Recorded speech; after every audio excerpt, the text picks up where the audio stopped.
एक समय की बात है। एक बार गौतम बुद्ध अपने शिष्यों के साथ सभा कर रहे थे। तभी एक लड़का दौड़ते हुए उनके पास आता है और बोलता है, महात्मा, मैं बहुत परेशान हूँ, कृपया मेरी समस्या का कोई हल बताइए। ऐसे ही चलता रहा तो मैं अपना मानसिक संतुलन खो बैठूंगा।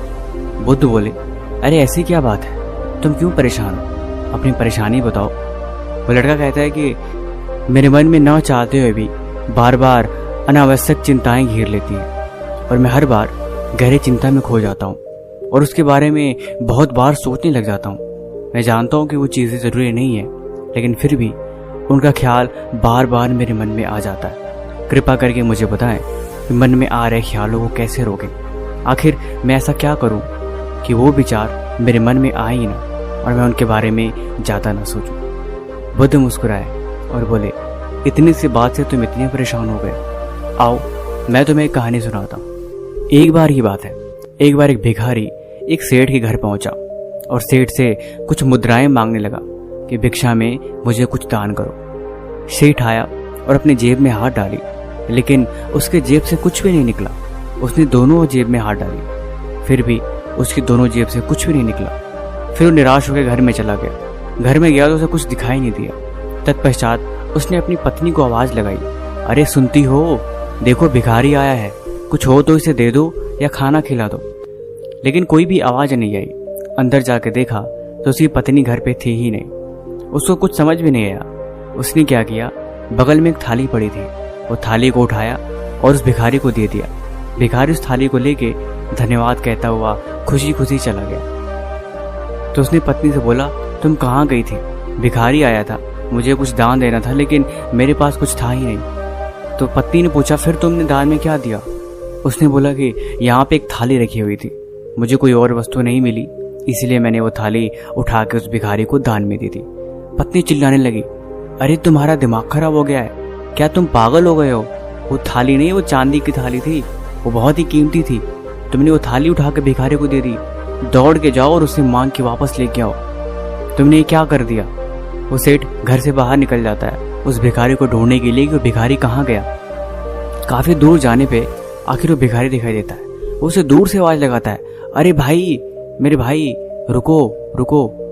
तो बोलता है, क्या हुआ सेठ जी, आप इतने परेशान क्यों लग रहे हो? वो उसे बताता है, दरअसल जो थाली मैंने तुम्हें दी, मैं तुम्हें ये बताने आया हूँ कि थाली बहुत कीमती है, इसे कहीं कम रेट में बेच मत देना, या हो सके तो उसे बेचना भी मत, क्योंकि जानने जाने में तुमसे गलती हो जाएगी और तुम्हारा बड़ा नुकसान हो जाएगा। वो बोलता है, ठीक है मालिक, मैं समझ गया। ये सब बातें एक इंसान देख रहा था और बोलता है, सेठ जी, आपको पता थी कि वो थाली चांदी की है, ये बात जानने के बावजूद भी आपने उसे दान में दे दी, उसे वापस लेके घर क्यों नहीं गए? फिर सेठ जी मुस्कुराने लगे और बोले, दरअसल मैंने वो थाली उसे दान कर चुका था, और दान कर दिया मतलब कि उसमें मेरा कोई हक नहीं, और जब मेरा कोई हक नहीं तो मैं भला परेशान क्यों हूँ? तो उस व्यक्ति ने पूछा, अगर ऐसी बात थी तो फिर आपको दौड़ के इसे वापस बताने की क्या जरूरत है? आप घर पे भी रहते तो कोई दिक्कत नहीं होती। सेठ जी ने फिर जवाब दिया, दरअसल मैं चाहता था कि चलो मेरा नुकसान हुआ तो हुआ, लेकिन आगे उस गरीब भिखारी का नुकसान ना हो, क्योंकि अगर उसे ये बात पता नहीं होती तो उसे कम दाम में कहीं बेच सकता था। इसीलिए मेरा नुकसान हुआ तो चलो ठीक है, लेकिन उसका नुकसान हो जाए फिर उसके साथ बुरा होगा। मन इसी बात से परेशान रहता है। मन को नुकसान बता दो, मन को कोई गलती बता दो, नुकसान बता दो, तो वो पश्चाताप करता है और बार बार उसी के बारे में सोचता है। इसीलिए मैंने भिखारी को बात बता दी। फिर गौतम बुद्ध ने बोला, समझे, मन ऐसे ही है, मन बस अनावश्यक चीजों से परेशान रहता है। तुम बहुत ज्यादा सिर्फ उन बातों को ही सोचते हो जिस बातों का तुम कोई हल नहीं निकाल सकते।